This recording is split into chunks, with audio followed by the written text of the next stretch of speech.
Hi, I'm Hannah, a recruiter at Vanguard. Many times, a resume is a recruiter's first chance to learn about a candidate. Here are some tips to improve that experience. A recruiter will look at your resume first glance for 6 seconds, so it's important to make sure the overall format is appealing. In those 6 seconds, we look for you to have your education, major, grad year, and GPA listed. We are also looking to see if you are involved in any clubs or organizations and have any leadership experiences that stand out.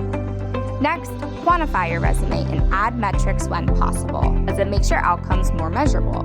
For example, you could say, I interned at ABC Corp, was on a team of 3, and saved the team $10,000. Make sure to tailor your resume to each job you are applying for. Pull out skills and keywords from the job description and incorporate them into a skills section or in your bullets under your various work experiences. This will immediately catch your recruiter's eye. Finally, if you are applying for an internship or entry-level opportunity, try to keep your resume to 1 page. Update your resume often as you gain new or relevant experiences. For more information, go to vanguardjobs.com and follow #LifeAtVanguard.